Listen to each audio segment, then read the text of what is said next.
মুখ্যমন্ত্রী কড়া বার্তা দিয়েছেন গতকালই, আর তারপরে সাসপেন্ড হয়েছেন আসানসোলের বারাবণী থানার ওসি মনোরঞ্জন মণ্ডল। ওই সাব ইন্সপেক্টরের বিরুদ্ধে অপেশাদার মনোভাব এবং কর্তব্যে গাফিলতির অভিযোগ।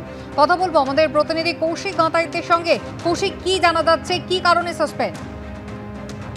দেখো, গতকাল মুখ্যমন্ত্রী যখন যে ভাষায় নিচুতলার পুলিশ কর্মীদের উপর আক্রমণ করেছিলেন এবং তিনি যে নির্দেশ দিয়েছিলেন যে নিচুতলার কিছু কর্মী তারা বেআইনি কাজ করছেন, বালি, কয়লা এবং সিমেন্ট বিভিন্ন জায়গা থেকে অবৈধভাবে তারা টাকা আদায় করছেন, যার এফেক্ট পড়ছে তৃণমূল সরকারের উপরে।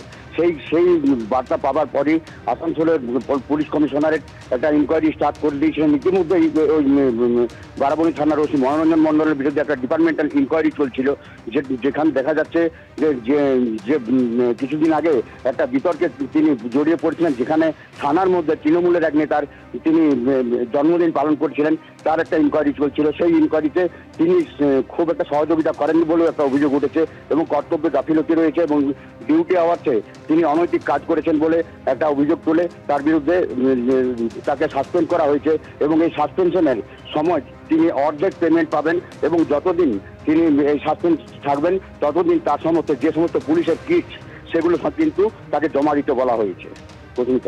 ধন্যবাদ কৌশিক।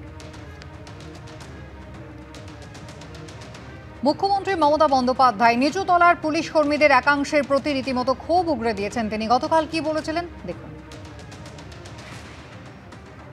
লোয়ার লেভেলে কিছু অফিসার, কিছু কর্মী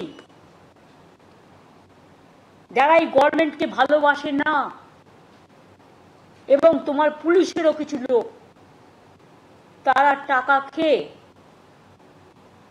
আজকে বালি চুরি বলো, কয়লা চুরি বলো, সিমেন্ট চুরি বলো, কারণ চুরি হলো যখন বলবে কয়লা চুরি করছে তৃণমূল কংগ্রেস আর চুরি করবে সিআইএসএফ টাকা খেয়ে বা পুলিশের একাংশ টাকা খেয়ে, আমি এটা টলারেট করব না। যদি কোনো রাজনৈতিক দলের লোক হয় তার কলার চেপে ধরো, তুমি এসটিএফকে স্ট্রং করো,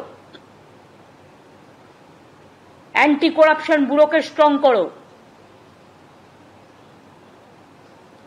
আমি সিআইডি রিসাপেল করব, টোটালটাই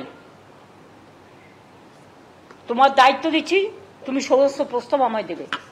আর যার বিরুদ্ধে কমপ্লেন আছে, কমপ্লেন পেলে ক্রস চেক করো। কেউ মিথ্যে কথা বলেও কমপ্লেন করে।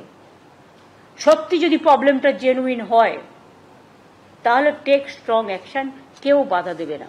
আর কেউ বাধা দিলে আমি শুনবো না, আমি তো আমার কথাই শুনবো না। মানে আমি নিজের কথা বলছি।